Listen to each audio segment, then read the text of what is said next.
తాకట్లో ఉన్న బంగారాన్ని విడిపించి ఆ రోజున మార్కెట్ ధర కట్టి మిగిలిన డబ్బును మీకు అందిస్తుంది కొమ్మూరి గోల్డ్.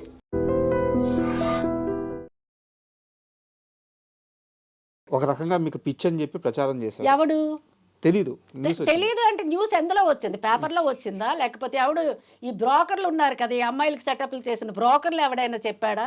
మానసిక పరిస్థితి బాగా లేదనేటప్పుడు నా కొడుకు దగ్గర ఎవడైతే మీకు చెప్పాడో, ఎక్కడైతే మీరు సమాచారం సేకరించారో అలాంటి వెధవల దగ్గర ఒక సర్టిఫికేట్ ఉండాలి. డాక్టర్ ప్రచారం జరిగిన మాట వాస్తవమా కాదా? లేదు, వాస్తవం ఎలా అవుతుంది? ఎక్కడ ప్రచారం జరిగింది?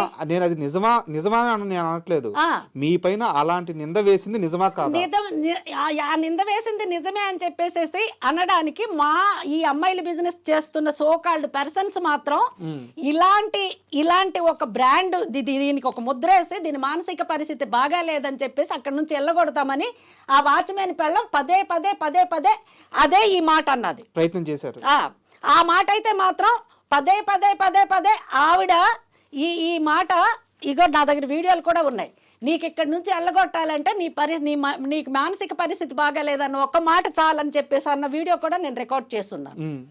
ఏమండి, మానసిక పరిస్థితి బాగాలేదని నిజాలు మాట్లాడి నీతిగా బ్రతికే వాళ్ళందరినీ మానసిక పరిస్థితి బాగాలేదు, ఇవి మా జీవితాల మీద వేసిన బురదలు కావా, మా మీద వేసిన మచ్చలు కావా? అక్కడ అమ్మాయిలు బిజినెస్లు చేస్తున్నారు, ఒక వాచ్మెన్ ఫ్యామిలీలకు పెట్టున్నారు, వాళ్ళ ముగ్గురు కూతుర్లని దాడులే, రాత్రులు లైట్లు తీసేయడం, ఎవరికి తీసుకురావడం, ఆడెవడో తెలీదు, ఆకాశరామన్న హైదరాబాద్ కేంద్రం చూద్దామంటే నా సీసీ కెమెరాలు పనిచేయకుండా వైర్లు కట్ చేసేయటం, ఇలాంటి దారుణం నా మీద జరుగుతుంది. మానసిక పరిస్థితి బాగాలేదన్న వాళ్ళు ఎవరు వాళ్ళకి చెప్పించుకొని కొట్టాలి.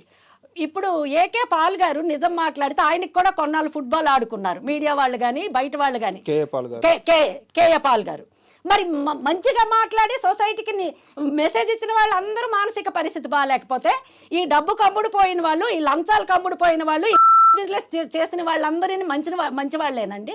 వీళ్ళ మానసిక పరిస్థితి బాగుంటే మరి వాళ్ళు ఆ పనులు ఎందుకు చేస్తున్నారు చెప్పండి? అలాంటి పనులు చేయకూడదు. మా మానసిక పరిస్థితి బాగాలేదన్నారు, సరే మంచికన్నారో చెడుకన్నారో నేను అగ్రీ చేయను, కానీ వాళ్ళ మీదే వదిలేస్తున్నాను. ఇంటి విషయంలో నరకం అనుభవిస్తున్నారు. ఇది ఒక రోజు 2 రోజుల నుంచో కాదు, 10-15 ఏళ్ళుగా మీరు ఈ నరకం అనిపిస్తున్నారు, అర్థమవుతుంది. ఈ విషయం మీద ఈరోజు ఇంత ఓపెన్ అయ్యారు కాబట్టి చాలా ఏళ్ళుగా పోరాటం చేస్తున్నారు. ఎక్కడైనా మీకు ఈ విషయం మీద న్యాయం జరగాలని అనుకుంటున్నాను. బట్ ఇక్కడ నాకు చిన్న డౌట్ చెప్పండి. మీ మానసిక పరిస్థితి అనేది వాళ్ళు క్రియేట్ చేసింది, ఓకే అర్థమవుతుంది, మీరు చెప్తుంటే క్లియర్గా అర్థమవుతుంది. కానీ న్యూస్ పేపర్లో రాధా ప్రశాంతి తన కింద పనిచేసే ఒక వ్యక్తికి నరకం చూపించి చిత్రహింస పెట్టి అతన్ని శారీరకంగా ఇబ్బంది పెట్టింది అని మీ మీద పోలీస్ స్టేషన్ లో ఎఫ్ఐఆర్ నమోదైంది, నిజమా అబద్ధం? ఎఫ్ఐఆర్ 100 మంది ఇప్పుడు వాళ్ళ ముఖాన్ని ఎంతో కొంత వేస్తే ఎవిడెన్స్ లేకుండా ఎవడైనా ఎఫ్ఐఆర్ చేయొచ్చు, కానీ ఎవిడెన్స్ ఉండాలి. అలాగే పేపర్లు వేస్తేనే నేను వెళ్ళిపోయి అక్కడ కూర్చున్నా. అక్కడికి వెళ్ళి ఏమంటే ఏ ఎవిడెన్స్ తో మీరు వచ్చేసి ఇది వేశారు, ఇందులో మీరు ఎవిడెన్స్ నాకు చూపించాలి, చూపించకపోతే సీన్ సితార అవుద్ది. మీ ఒక్క పేపరే లేదు, ప్రపంచంలో చాలా ఉంది. మీరు ఎవిడెన్స్ చూపించకుండాను, మీరు ఏ పోలీసు ఏ ఎవిడెన్స్ ఇవ్వకుండాను ఒక ఎఫ్ఐఆర్ అయింది అన్నది మాత్రమే మీరు తీసుకొని మీరు ఇందులో వేశారు. మీ పేపర్ మీద నేను డ్యామేజ్ సూట్ వేస్తున్నా, మీరు ఎవిడెన్స్ చూపించాలి, చూపించకపోతే పరిస్థితులు తీవ్రంగా ఉంటాయి. నేను ఇక్కడ నుంచి కథలు ఇక్కడే ధర్నా చేస్తాను. తమాషాగా ఉందా? చేతిలో పేపర్ ఉందని చెప్పేసి చిత్రవాద ఆడు 15 తోలాల బంగారం ఎత్తుకుపోయాడు ఇంటి నుంచి. ఆ పని మనిషి కాదు, టచ్ అప్ బాయ్. పని మనిషి కాదు, లేడీ కాదు, టచ్ అప్ బాయ్. షూటింగ్కి వెళ్ళి ఇవన్నీ మీరు అన్నారు కదా, ఇవేంటండి అని చెప్పేసి ఇవన్నీ వేసుకొని వస్తాను నేను, బప్పిలో హరి మ్యూజిక్ డైరెక్టర్ లాగా. ఇంకా చాలా ఉన్నాయి లోపల. ఇవన్నీ నేను వేసుకొని వచ్చి తీసి ఒక రుమాల్లో మూట కట్టుకొని ఇస్తే అటు నుంచి అటే ఉడాయించాడు. ఉడాయిస్తే ఇలాగ బంగారం మూట పట్టుకొని వెళ్ళిపోయాడు. ఆడు ఎక్కడ అంటే ఆడేదో విజయనగరం అంట, ఇక్కడెక్కడో ఉన్నాడని ఒక మేనేజరు, ఇదేదో శ్రీకాకుళమో విజయనగరం వాళ్ళు అని చెప్పేసి అసిస్టెంట్ అని చెప్పేసి చెప్పాడంటే ఆ మేనేజర్కి వెళ్ళి పట్టుకుంటా, అమ్మ ఈడెవడో తెలియదు, మట్టి పనో తట్ట పనో చేస్తుంటే మీకు ఏదో అసిస్టెంట్ కావాలంటే పంపించాను, 15 తులాలు బంగారం అండి మూట కట్టిచ్చాను అని మేనేజర్కి పట్టుకున్నాం. మేనేజర్ పట్టుకుంటే ఆడు అక్కడ టూరిస్ట్ బస్సు అన్నపూర్ణ స్టూడియో దగ్గరికి వస్తే వాళ్ళకి ఎంతో కొంత అమ్మేసి మెడ్రాస్లో ఉన్న వాళ్ళ అక్కకి పంపించాడంటని చెప్పేసి అన్నాడు. బంగారం. మరి ఇప్పుడు ఆడి దగ్గర డబ్బులు లేవు, ఆడికి అరెస్ట్ చేశారు. తర్వాత అరెస్ట్ చేశారు, జైలుకి పంపించారు, అంత అయింది, చెప్తాను ఉండండి. ఆ తర్వాత 3 ఏళ్ళు కేసు. ఈ కేసు వేములూరి పట్టాభి గారని రేణుకా చౌదరి ఎన్టీఆర్ కేసులు డీల్ చేస్తాడు అతను. ఆయన టోఫాస్ బిల్డింగ్ ఉందా మన పంజాగుట్ట దగ్గర, టోఫాస్ బిల్డింగ్, జిమ్కి వెళ్ళేవాళ్ళం నేను అప్పుడు, 7th floor జిమ్కి వెళ్ళేవాళ్ళం. ఆ వెనకాలే Vemuluri Pattabhi the most popular lawyer, ఆయన డీల్ చేసింది కేసు. 15 తులాలు బంగారం ఎత్తుకుపోయి నేను చిత్రహింసలు పెట్టానని ఆడలాంటి వాడే ఆడికి డైరెక్షన్ ఇచ్చుంటాడు. పోలీసులు అలా ఉండబట్టే మా బ్రతుకులు ఇలా ఉన్నాయి. అందులో చిత్రహింసలు పెట్టేటప్పుడు మరి నువ్వు ఆ ఒంటి మీద దెబ్బనే ఉండాలి, కత్తి ఘాటైనా ఉండాలి, పోనీ ఎక్కడ ఇక్కడ ఏమైనా ముక్కో చక్కో గీకి గిల్లిన అవైనా ఉండాలి, అవన్నీ నువ్వు చూపించు కదా చిత్రహింసలు అన్నాయి. ఒకటి ఎఫ్ఐఆర్ చేసేటప్పుడు వాడి దగ్గర ఎవిడెన్స్ ఉండాలి, రెండోది పేపర్లో రాసేటప్పుడు పేపర్ వాడి దగ్గరనే ఎవిడెన్స్ ఉండాలి. కానీ ఆ రోజు రచ్చరచ్చ చేసి పక్క రోజే పేపర్లో మీరు వివరణ ఇప్పించేటట్టు చేశారు. అయ్యో నేను జర్నలిస్ట్కి ఎవడరా ఇది రాసిందని చెప్పేసి నేను వెళ్ళి ఇది రాసేటప్పుడు నీ దగ్గర ఎవిడెన్స్ ఉండాలి.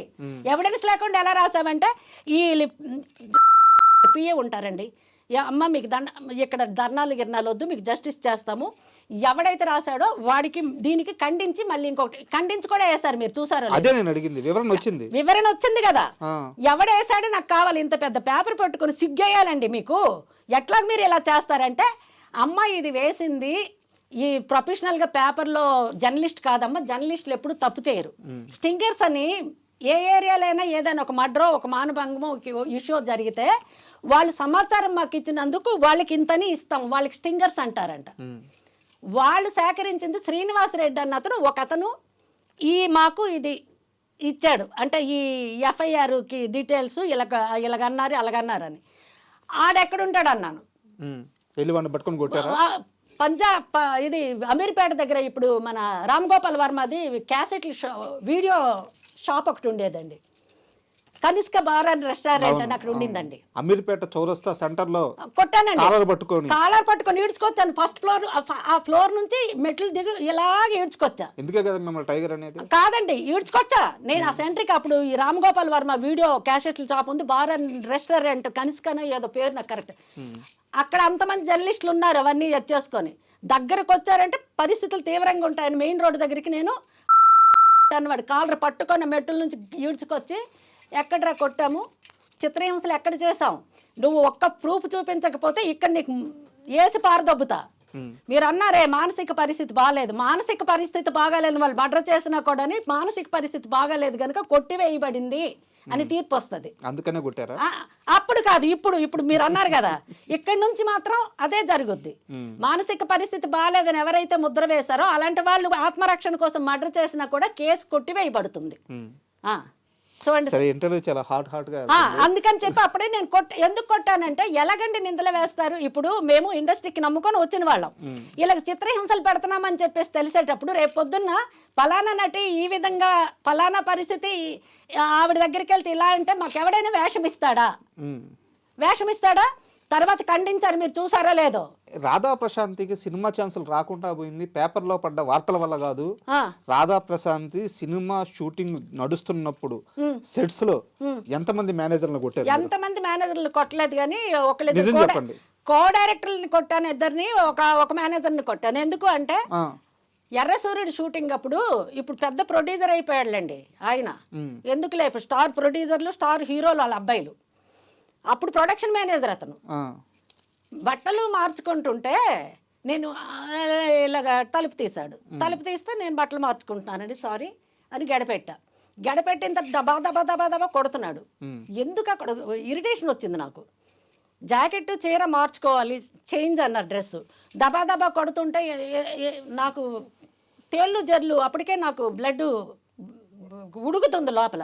ఒకసారి చెప్పా నీడావిడు ఆడి తర్వాత వీడివాడు కో బ్రదరా ఎవడ వీడి కథ ఏంటో చూద్దామని చెప్పేసి డోర్ తీశాడు. చూస్తే వీడే శోభన పెళ్లి కొడుకులాగా నిల్చున్నాడు హీ అని చెప్పేసి.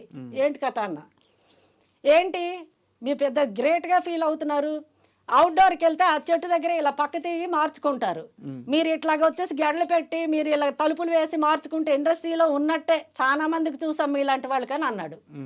ఆహా మంచిదే, నేను కూడా చాలా మందికి చూసే వచ్చాను, నక్సలైట్ల బ్యాక్గ్రౌండ్ అమ్మ మాది అక్కడ. నేను నాతో చదువుకున్న వాళ్ళందరూ అక్కడ ఇదిగో న్యాయం జరక్క అందమ్మడి వెళ్ళిపోయారు, నేను పొరపాటుని ఇటు వచ్చాను. అర్థమైంది కదా. ఏంటి కథ చెప్పంటే చాలా మందికి చూసాము, నేను చూసాను, పద్ధతి తేల్చుకుందామని చెప్పేసి అంటే ఏంటి తేల్చుకునేది, నేను ఇక్కడే ఉంటాను, నువ్వు మార్చుకోవాలి, నేను ఇక్కడి నుంచి కదలను అన్నాడు. అంతే, సరే నువ్వు అక్కడే ఉండు, నేను కూడా నేను మార్చుకున్న తర్వాతే నేను ఇక్కడ ఏదో సెటిల్ చేసుకుంటానని చెప్పేసి కొట్టారు. లాగే అక్కడే మరి అటు తిరగటం లేదు, వెళ్ళటం లేదు, నేను ఎక్కడ మార్చుకోవాలి, ఒక్క తన్నాక ఆ కాలర్ పట్టుకొని చెల్లపద డైరెక్టర్ దగ్గర కన్నా, నువ్వు ఇక్కడ ఉంటుండగా మార్చుకోవడానికి నాకు తాళి కట్టిన మొగుడువా కాదు, నువ్వు ఉంటుండగా నేను మార్చుకోవడం అంటే, తాళి కట్టిన మొగుడైనా మూడు బాగుంటే ఎస్ అనాలి, లేకపోతే దొబ్బియాలి. నాకు మూడు వచ్చింది అంటే యాక్ట్లో కూడా బలవంత చేయకూడదండి భార్యకి. పతివ్రత అయితే సహకరించవచ్చు, నేను కాదనలేదు, మీరు చెప్పేది కరెక్టే. ఇప్పుడు నేను కాదనలేదు, భర్త ఇప్పుడు అలాగే సహకరించకపోతే బయట తిరుగుతాడంట, ఇక్కడ సహకరించినా ఇక్కడ అందంగా ఉన్నా కూడా బయట కొంపలు పెట్టుకొని కొల్లేర్లు అవుతున్నాయి కదండి జీవితాలు. అక్కడ ఏంటి అంటే నేను ఇక్కడే ఉంటాను, నువ్వు మార్చుకోవాలన్నాడు, అక్కడే నువ్వు ఉండు, నేను చేయాల్సింది చేస్తానన్నాను, ఒక తోపుతున్నాను, ఫిల్టర్ పట్టేసుకొని తీసుకెళ్ళాను. సరే, నేను